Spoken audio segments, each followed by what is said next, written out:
فرمایا کہ ہم نے یہ مہینے کے روزے تم پر فرض کیے ہیں، اور اس لیے فرض کیے ہیں کہ تاکہ تم یہ 30 دن کی گنتی پوری کر لو، لِتُكْمِلُوا الْعِدَّةَ، 30 دن کی گنتی پوری کر لو۔ عجیب لفظ استعمال فرمایا اللہ تبارک و تعالی نے، اور اگر غور کیا جائے تو اس میں ہمارے لیے تسلی کا بڑا سامان ہے۔ ہر مسلمان جس کو بھی رمضان کے مہینے میں روزے رکھنے کی توفیق ہوئی، اس کے دل میں یہ خیال آتا ہے، کبھی نہ کبھی خیال یہ آتا ہے کہ بھائی مجھ سے روزے کی عبادت کا حق ادا تو ہو نہیں سکا۔ ہو سکا؟ جو حق تھا روزے کی عبادت کا، جس طرح رکھنا چاہیے تھا اللہ تبارک و تعالی کی رضا کے مطابق، وہ تو مجھ سے حق ادا ہو نہیں سکا۔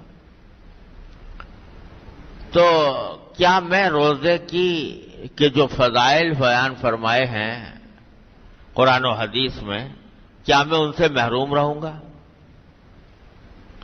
مجھ سے کمال درجے کا روزہ نہیں ہو پایا تو کیا میں محروم رہوں گا ان برکتوں سے، ان رحمتوں سے، اس اجر و ثواب سے، ان فضائل سے جو قرآن و سنت میں روزے کے بیان ہوئے ہیں؟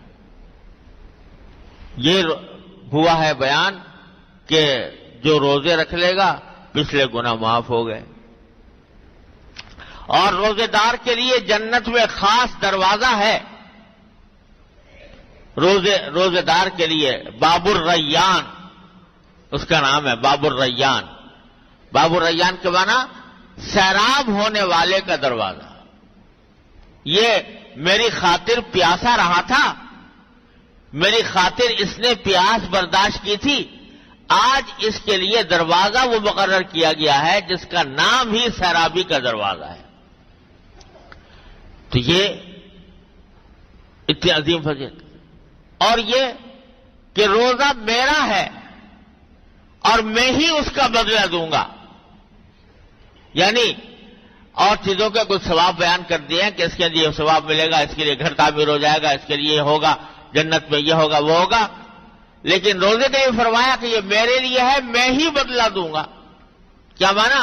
کہ اس کو بیان کرنا ممکن نہیں ہے جو بدلہ میں دینے والا ہوں روزے دار کو۔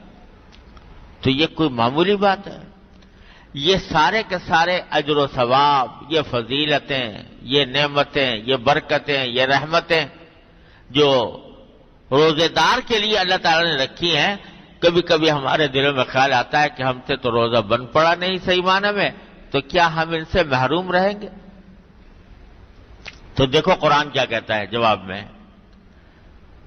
کہ ارے روزے کی حقیقت تو تم کیا بجا لاتے، اس کا حق تو تم کیا ادا کرتے؟ ہم تو یہ دیکھ رہے ہیں کہ وَلِتُكْمِلُوا الْعِدَّةَ، تم گنتی پوری کر لو، گنتی پوری کر لو اور اللہ کی بڑائی بیان کرو، تو بس ہم تمہاری اس گنتی ہی میں برکت ڈال دیں گے انشاءاللہ۔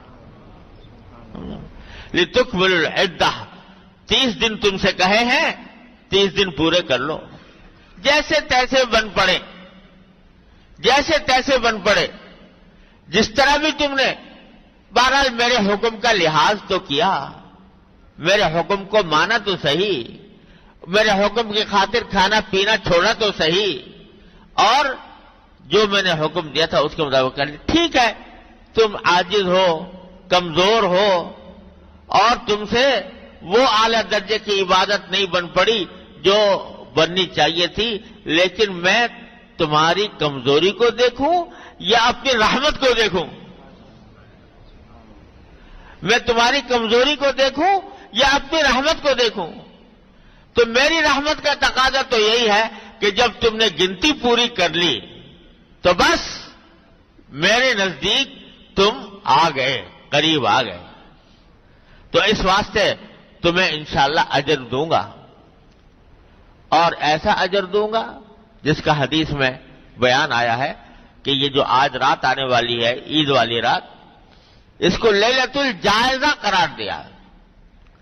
یہ انعام کی رات ہے اپنے ان بندوں کو جو بندے رمضان کے مہینے میں میری خاطر بھوکے پیاسے رہے، جنہوں نے میری خاطر راتوں کو جاگ کر گزارا، جنہوں نے میرے خاطر تراویح کے اندر کھڑے رہے، آج ان بندوں کو انعام دینے کی رات ہے لیلۃ الجائزہ۔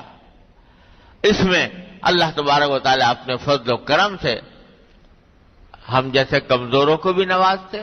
اب انشاءاللہ یہ عید آ رہی ہے، یہ جو عید کی رات ہے اس کی بھی بعض روایتوں کے اندر فضیلت آئی ہے کہ یہ چونکہ انعام کی رات ہے تو اس میں بھی عبادت کرنا یہ بڑی فضیلت کی بات ہے، تو اس کو بھی بالکل ضائع نہیں کرنا چاہیے، بلکہ اس کے اندر جتنی توفیق ہو نفلی نمازوں کی وہ نفلی نمازیں بھی پڑھی جائیں۔